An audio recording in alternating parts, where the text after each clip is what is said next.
I'm going to digress for a moment from my former video, which was starting to tell my story. Um, the next video is going to, again, continue to draw out some historical facts related to how Jehovah's Witnesses have been persecuted. Their families have been persecuted, their children have been persecuted, parents have been persecuted, they've been persecuted by society, they've been persecuted by social entities, by judicial systems.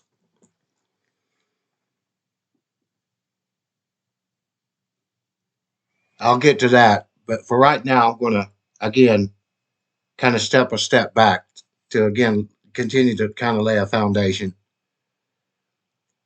Uh, to my daughter, I have a court transcript here I'm going to read. This court transcript is dated August 19th, 2008. As you know, uh, your mother and I separated not long after you were born. Probably, I don't remember the exact year, 2003, 2004. This was 2008. And I'm going to present all of the facts to show you what occurred. But for now, I'm going to say that for 4 years, I fought tooth and nail for you amidst unbelievable machinations from your family, from the court system, from the social systems, and a lot of other people and a lot of entities. But I continued to fight because my relationship with you, my love for you, was worth whatever I had to go through.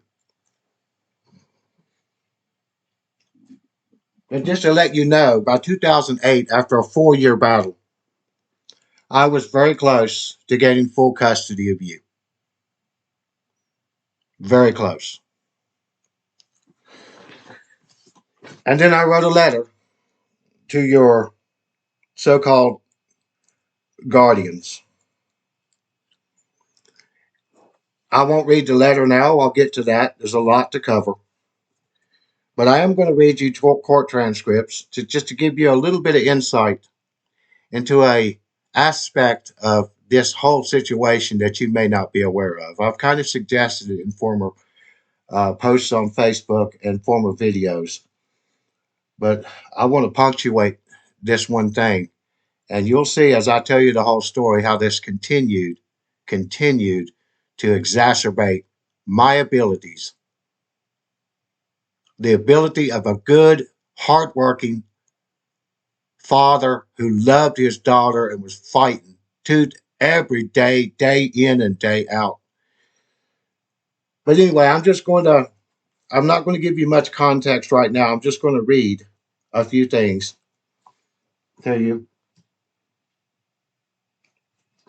And again, all of this will gradually make more and more sense as I bring the whole story into and magnify the whole story. But this is a complaint, and here's how it reads. On the above date, the accused, that is me, was accused of a lot of things. That comes with the territory, with parental alienation, with the strategies and the machinations of that style of parenting. But anyway, on the above date, the accused mailed a package to blankety blank, your guardians, residents in the blankety blank section of blankety county. Inside of the package were Bible books, which contained photographs that were cut out and pasted inside of the biblical books, as well as different writings by the accused. There were also letters that were wrote, which placed the Blankety family in fear of their life and safety, and also placed them in fear of the life and safety of, and of course, your name is there. Documentation was received from a so-called licensed psychologist, part of the conspirators, that the letters were threatening and extremely worrisome. References to you, my daughter, and her current caretakers. I go further on. This was the actual warrant of arrest, and this is what it said. You are hereby commanded in the name of the Commonwealth of Virginia forthwith to arrest and bring the accused before this court to answer the charge that the accused within this city or county on or about 3/11/2008 did unlawfully and feloniously in violation of section 18.2-60 Code of Virginia knowingly communicate in a writing a threat to kill. Listen to this slander. A threat to kill or do bodily injury to blankety blank and family members, which place such person in reasonable apprehension of death or bodily injury. So that was the charge. I was arrested. Of course, as a hardworking man, I bonded out immediately and went to work. Despite that, I'd been working every day and every night and shedding tears in utter despondency over you for 4 years and getting so close to getting you, I had to go start it all over again. And when this was brought in to the situation of my fight for you, it didn't matter that I won, and I did win. It didn't matter that I won, because once this was brought into the judicial system, it continued to remain an issue for the next, let's see, 6 years, 10-year fight. Okay, I'm going to read to you transcripts here. I'm going to be changing the names, obviously. But this is part of the transcript. This is a large transcript, court transcript of the first hearing or the indictment.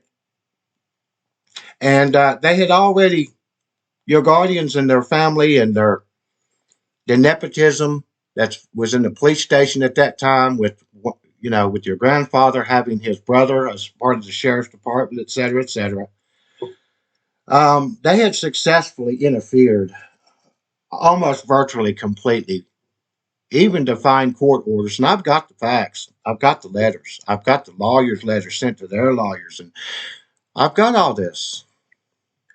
But they successfully usurped every ability and every right that I had and you had to see your father and have a relationship with your father. They continued to do it over and over and over. Despite that, I was winning. But um, this was the ace in the hole. This was the ace in the hole. I sent a letter. And again, this is a legal transcript, document, court stenographer. And I'm just going to read certain sections of it as it applies also to another point I'm making on my Facebook page, because I'm dealing with a lot of issues that I have remained silent about for upwards of 2 decades. But this is my lawyer, and he's cross-examining at this time the people that had uh, legal physical custody of you. My lawyer asks your step grandfather, the guardian, eventually became your adoptive father. My lawyer asks him, have you ever made any attempts to try to legally adopt his daughter, that is my daughter, that is you? His answer, made attempts. I've asked if they would let us adopt her. Question from my lawyer. It is your understanding that Mr. Martin does not want his daughter to be adopted?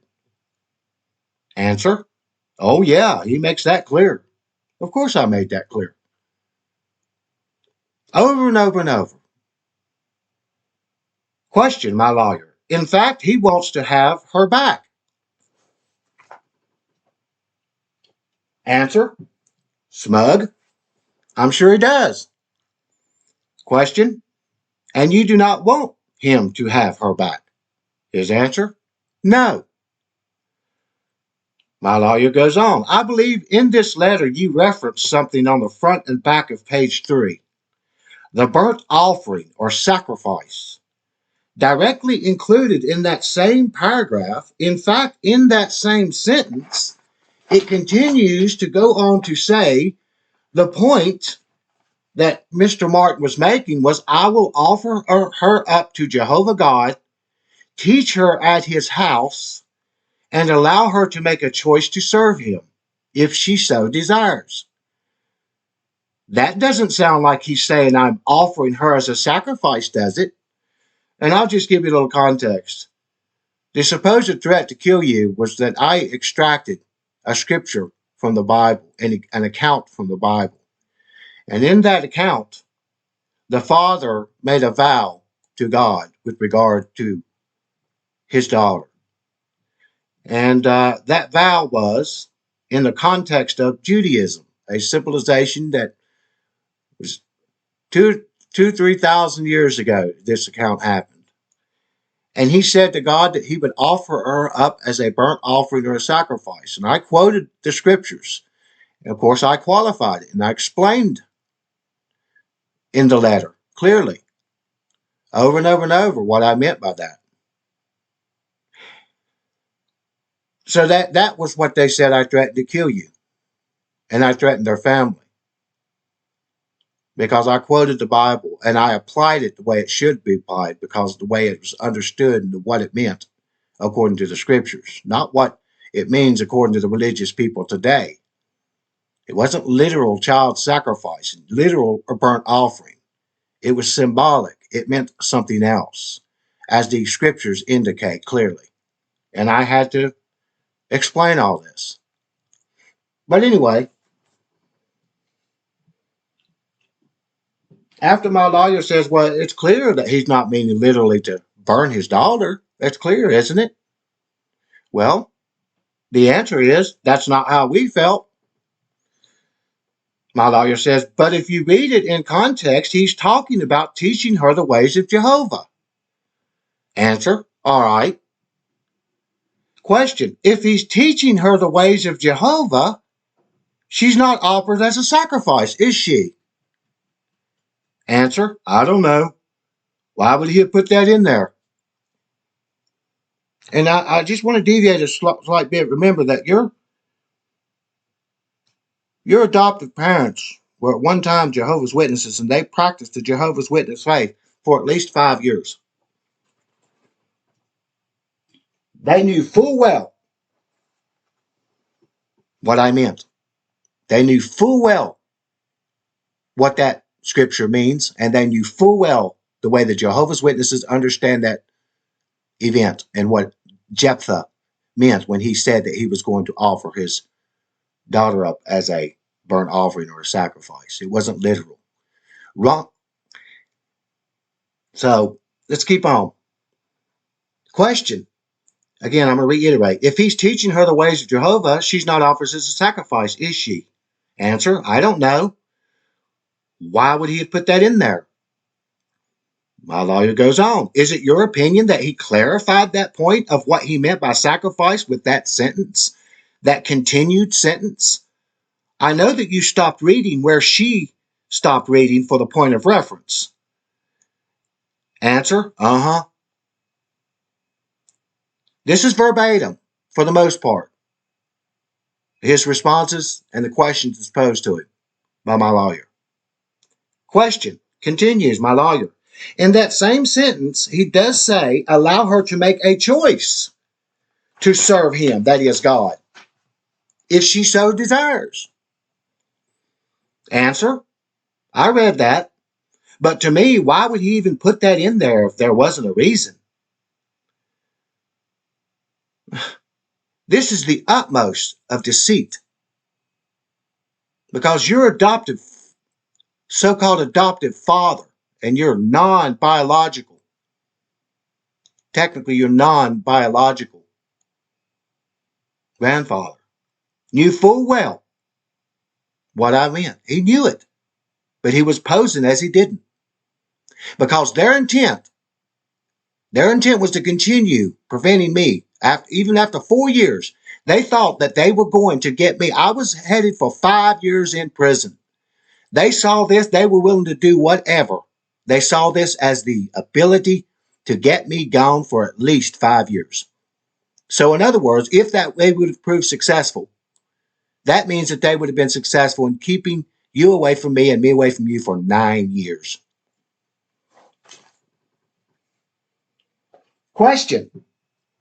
My lawyer continues, and did he not clarify that? Answer.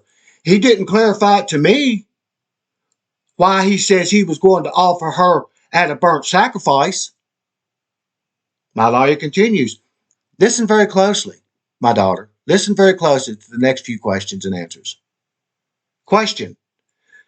Are you familiar with the teachings of Jehovah's Witnesses? Answer. He says somewhat. Yes, I am. Question. And have you ever been a practicing Jehovah's Witness? Answer. Yes, I have been. Question. And you would agree then that there are several different ways that we can sacrifice? His answer. You see, his deceit is breaking down here. His answer is yes, I have been. Oh, and the question is, and would you agree that there are several different ways that we can sacrifice? And his acknowledgement is, yeah, I guess so. He doesn't guess so, he knows so. Because he was educated in one of the most educated in the Bible religions on the face of the earth, if not the most educated religious organization on this earth as it involves the scriptures. Question. My lawyer continues, and it doesn't literally mean that we are going to execute someone in his honor. Listen to what he says as an answer. No. He says no. But still I say that because of the way he worded it, that's why we feel threatened. Are you hearing this, my daughter? And do you realize what I'm going to say in the video? Once this happened to me, even though I won, it was over. It prejudiced and biased every entity, every social institution, every judicial institution, every police officer, from there on out. Question. My lawyer continues. Wouldn't you think that's the reason he put that explanation in there in the exact same sentence to alleviate any concerns that you would have?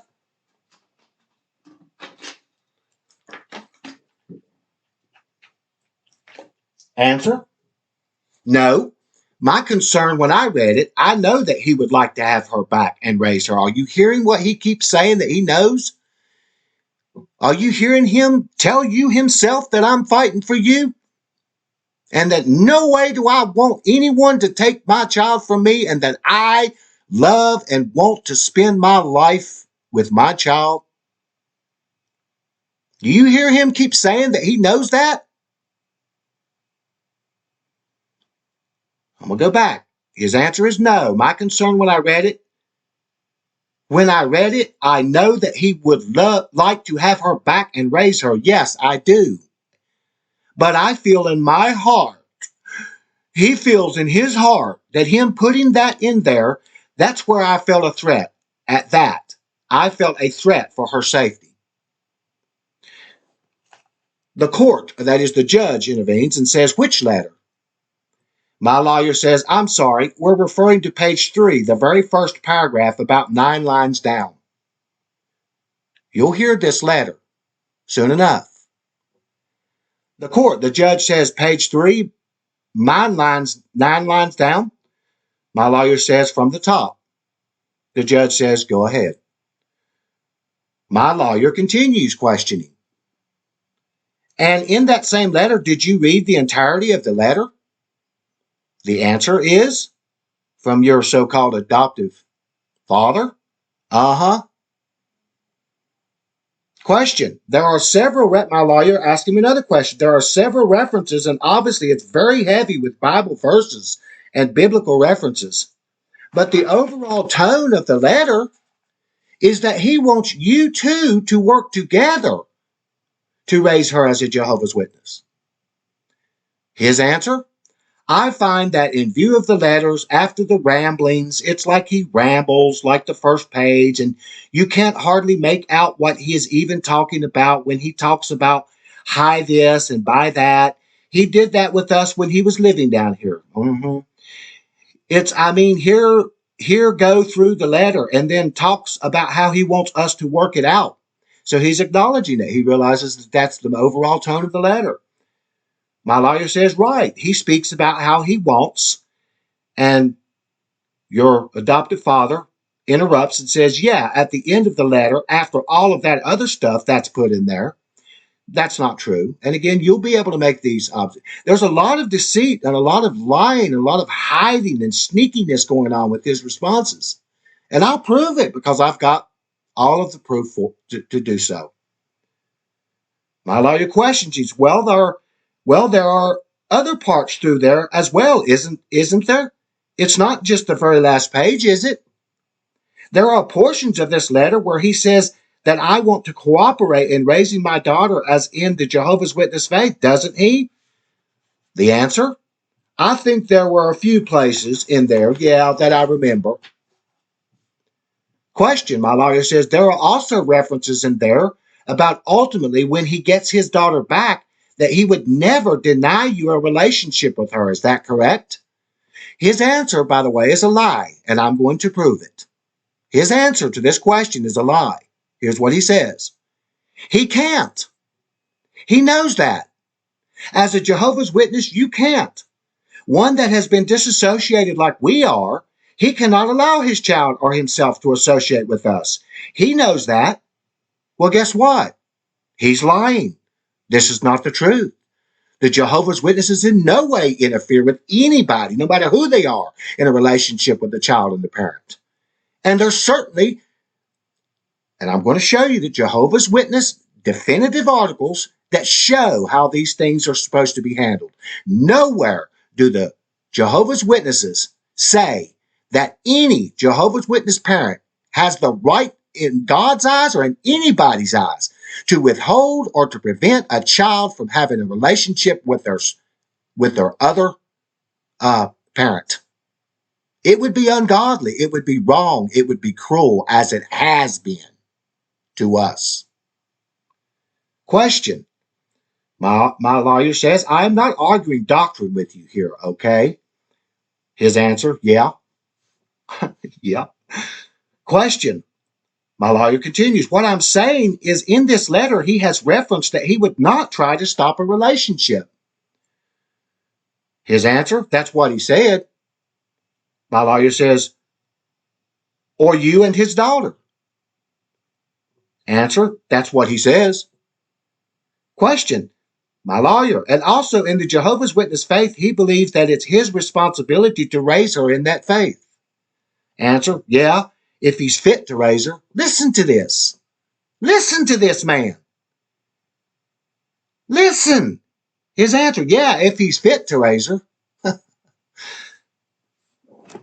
Question. My lawyer says, that is your understanding of Jehovah's Witnesses, that it is the parent's responsibility to raise a child. Answer, that's how they believe. Question. My lawyer, and he does not feel that his daughter is getting that religious upbringing in your home. His answer, in his belief, yeah. Question, and that's what's in the letter. Answer, I would go to church and she prays at meals and she knows who God is. We raise her. Question, do you raise her as a Jehovah's Witness then? Answer, no, we don't. No, we don't. Question, and does someone who practices the Jehovah's Witness faith, they would want the child raised in that faith? Remember, he had no right to be making these decisions. But anyway, question. My lawyer continued, or the answer. That's how they want it. Question. My lawyer. And referencing page 7, about midway through the page, Your Honor, starting that I am totally concerned. Oh, Your Honor, and this is starting, quoting my letter. I am totally concerned with her life. While he states I'm totally concerned with her life, her well-being, emotions, thoughts, desires, fears, hopes, discouragements, observations, I am so resolved that I would never let anything harm her, nor would I presume to relegate obvious needs of her, that is to see her family, no matter who they are, whether they're Jehovah's Witnesses or not, to a position of non-importance. This is what I wrote in the letter. And the lawyer continues, I mean, that doesn't sound like he's threatening her at all. Your adopted father's answer. Do you want me to answer that? My lawyer says, I would, yes. Answer. How this is. He was supposed to have, since April 13th of last year, he was supposed to, and if I had my book, I could tell you exactly the visitation, that he went July of last year until February of this year without seeing her at all. What he's not telling is that they prevented me. 30, 40 times. Then he had the right to call her every night, and he rarely, if ever, called her. They would not let me talk to you, my daughter. I've got letters, legal papers by my lawyer sent threatening that they're going to be prosecuted, that they're breaking the law.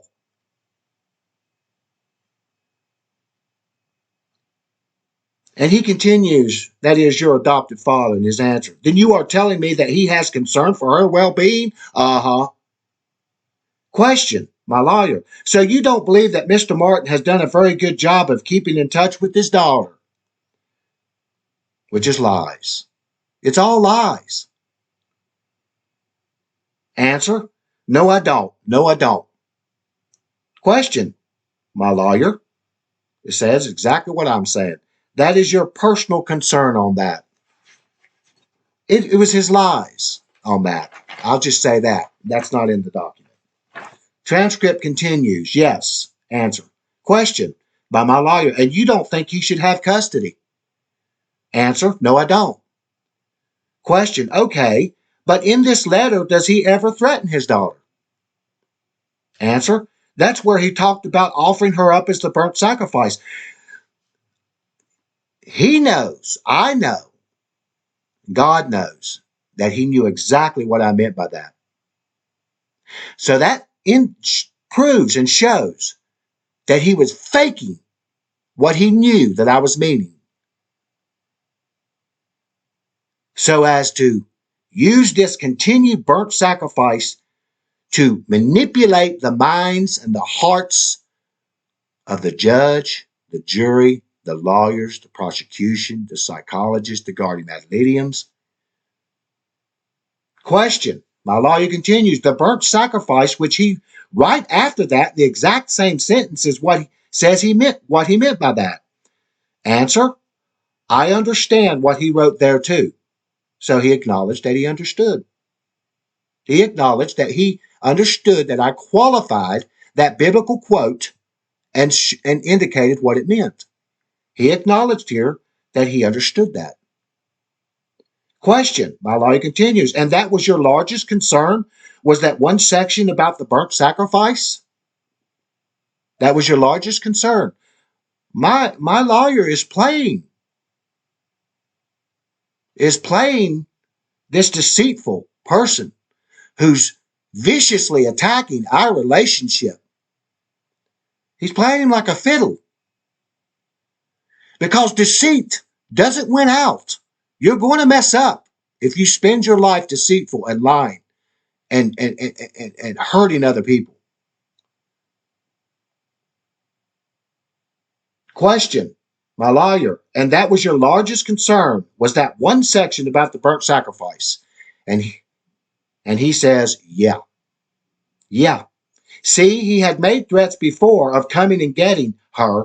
So when he said that right there, we just knew that's what was going to happen. Again, he's tainting the court. He's trying to make it sound like that I made threats, like I'm coming to get you anyway. I'm going to get her. And you're going to find out a lot of other things he did and said, and all the other family with him did and said to make this false appearance to all of these people that could have effected change if honesty was being presented in court, and we could have been together for the last 20 years of our lives. Question, my lawyer continued, is there anything pending right now as far as visitation or custody goes? Answer, other than what we've got right now, no. Question, that's still on the books as far as you know. Answer, yes. Question, my lawyer, I think you've made it pretty clear here today that if Mr. Martin did file for custody, you would contest that. Full custody, that is. A, yes, I would. Question, where is his daughter's mother? Answer, in blankety blank. Question, does she have contact with her? Answer, yeah, every day. Well, that was part of the strategy from the get-go, to get me gone so everybody else could have you to themselves, and I'm gone. Question, physical or by phone? Now, you know what your experience has been with your relationship with your mother, but there's a lot of other things I'm going to reveal to you, factually, to show you a lot of things you may not know.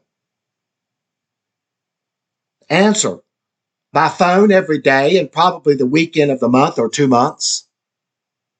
That's what he's saying is the extent of the communication between you and your mother. Question, my lawyer, there is not a custody agreement with the daughter. That is your mother. And he says, huh? Question, there is not a custody agreement with the daughter. Answer, well, other than what's on that custody agreement there. Question, Mr. Martin does pay his child support, doesn't he? Answer, yes, he does. I paid child support faithfully for 10 years, $20,000, and extremely rarely missed a payment.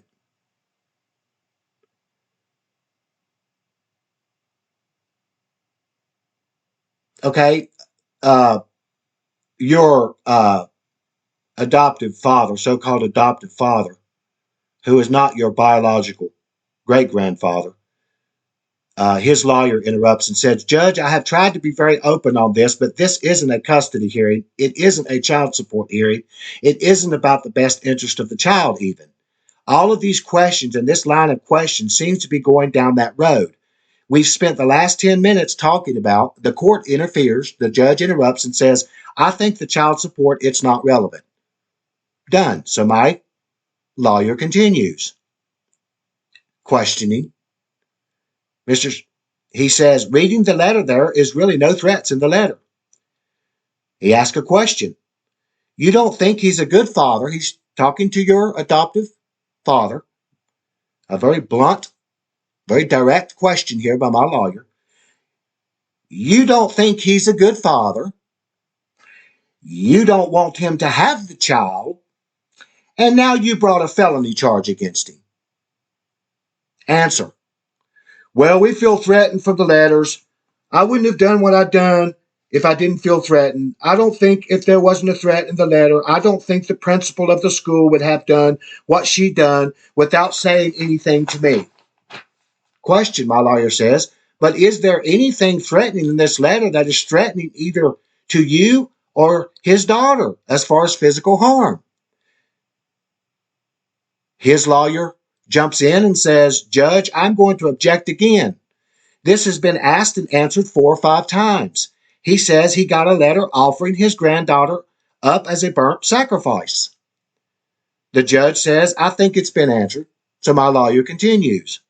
I just want to make sure that that is the only element of this entire letter that we're saying is threatening. Now, despite what his lawyer interrupts and says here, we've already heard that your adoptive father admitted over and over and over that that was the only part that he found threatening. No matter what his lawyer perceives, We're not talking about, the letter wasn't mailed to his lawyer. It was mailed to people that I knew were former Jehovah's Witnesses that knew what this biblical understanding of burnt sacrifice and was. It was sent to them, and they knew better, both of them. They knew exactly what I meant. So his lawyer interrupts and says, again, I don't think that is what the witness has said.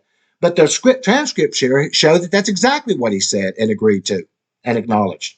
But anyway, his lawyer refers to my lawyer and says, Mr. Blank asked him, is that the primary thing? He said the entire tone of the letters and the entire context of the letters he felt gave him a reason why he and his family, they have adjusted their schedule and so forth because of it. It's part of the game. It's part of the manipulation. It's part of the strategy. My lawyer says, Your Honor, what is the ruling? The judge says, is that an objection? His lawyer says, asked and answered. My lawyer says, Your Honor, is it allowable for the defense to ask if there are any other specific sections of the letter that he found threatening? Not just the overall tone of it, but if there are any other specific other than the one line about offering as a burnt offer. The judge says, yes, you can ask that. My lawyer says, okay.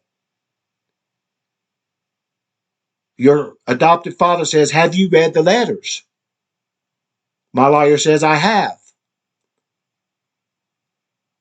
Your adopted father answers, okay, does it not disturb you? My lawyer says, you don't get to ask questions.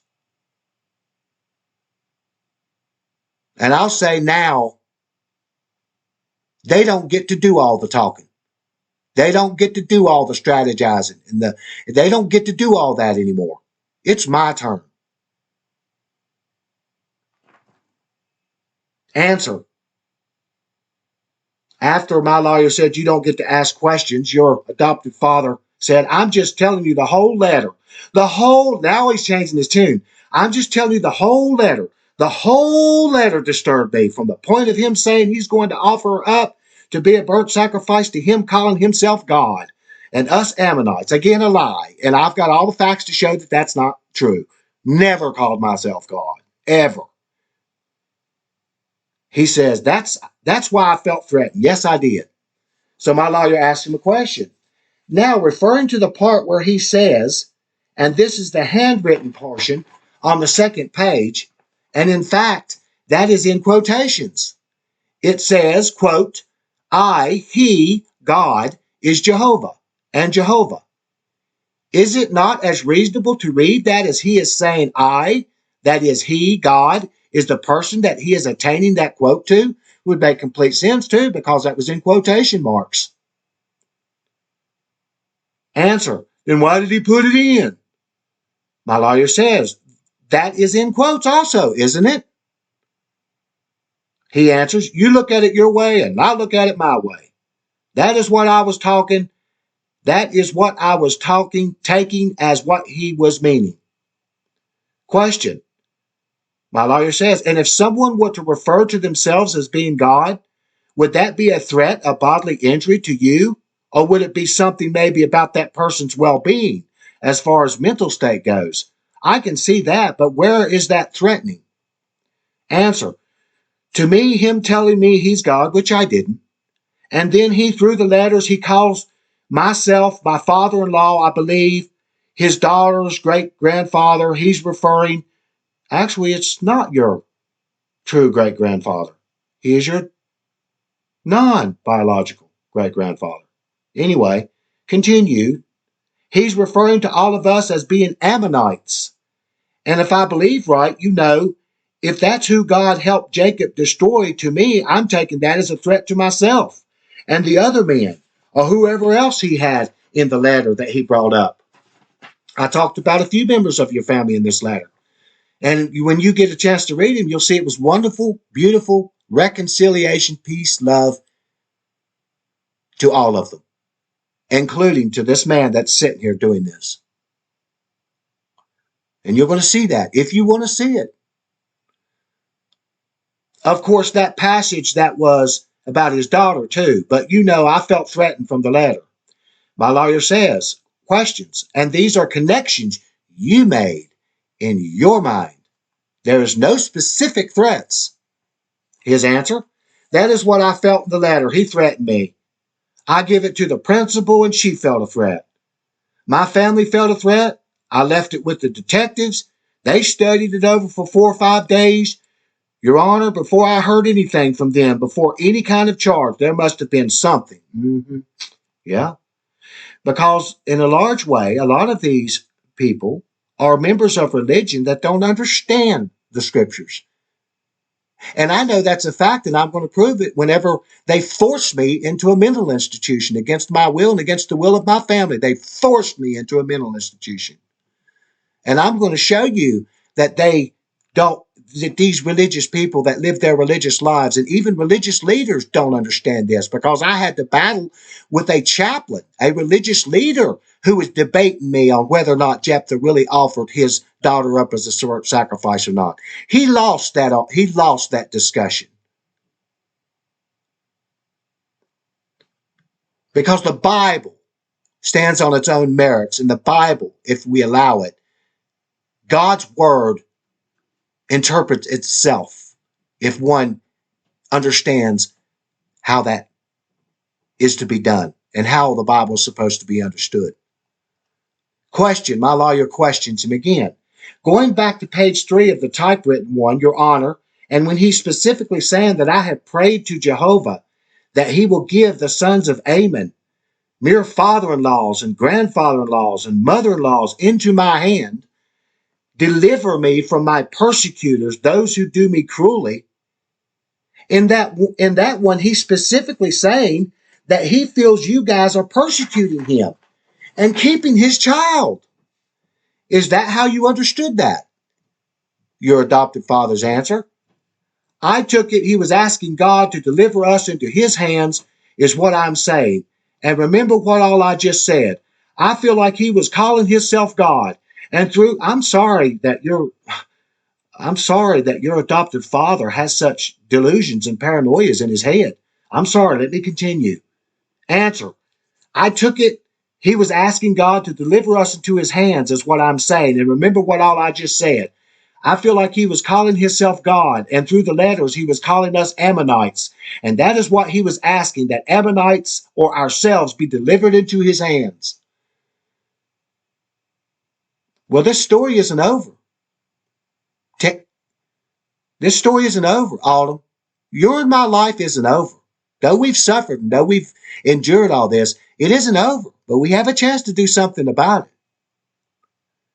He continues on page 6, the last paragraph of the typewritten. He says, no, this is my lawyer. On page 6, the last paragraph of the typewritten, he says, I've never stopped allowing you to see your granddaughter, niece, cousin, none of you. In fact, for the most part, I have let you see her unobstructed since she was born. I never used her as a bargaining tool or as a means of punishing you because I felt I had reasons. Such attitude is dangerous to the little children. This is what I wrote in this letter, this so-called threatening letter I sent to them. My lawyer continues, in reference to that, he's essentially telling you that he wants you to maintain a relationship with his child, correct? The answer? That's what he's saying in the letter. And I'm trying to use his tone, the tones he used. I remember things. I don't just remember words. I remember expressions and tones from 40 years back because that's the capacity that I have. That's the way I am as a person, and I know you are too. Question. Lawyer continues. You do not want him to maintain a relationship with his child. Listen to his answer. Listen to his answer, my daughter. My lawyer asked, you do not want him to maintain a relationship with his child. His answer is short and to the point. His answer is no.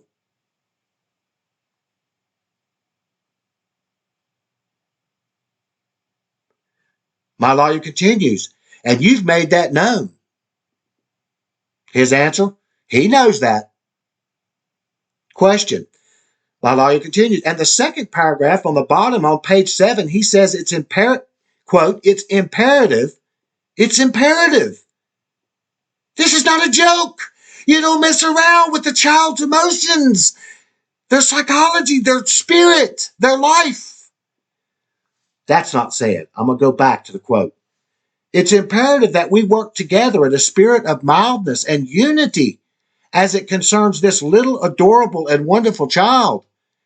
She is aching to be loved by everyone and to see all drawn to each other due to a united love for her and not repelled from each other as if in competition. These are the words I wrote to your appealing to them to step out of the way and leave us alone.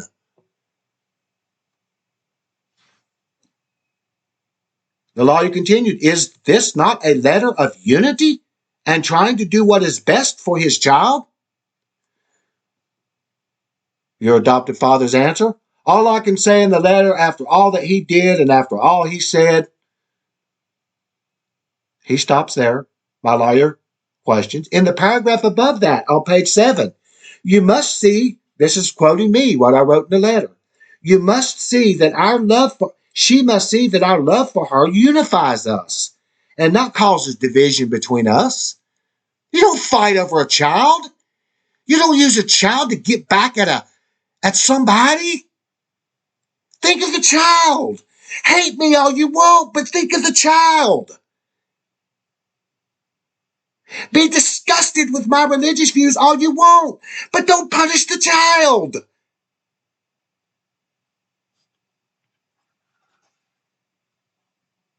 Question. In the paragraph above that, one page 7, I repeat, she must see that our love for her unifies us and not causes division between us. Does that sound threatening? Your adopted father's response? No, that didn't. No. Let's continue.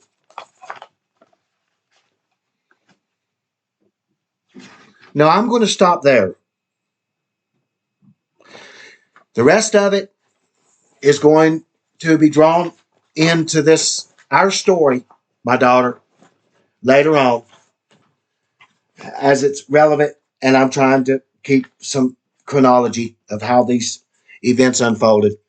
Now, what I just presented to you is not even, literally not even 1% of what your father suffered and how hard he fought for you.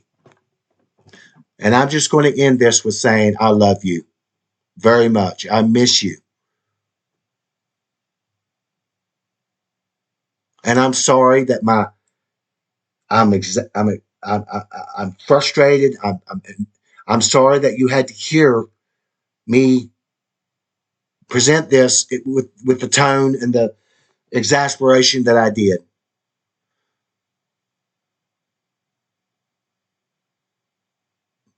But it's a necessity.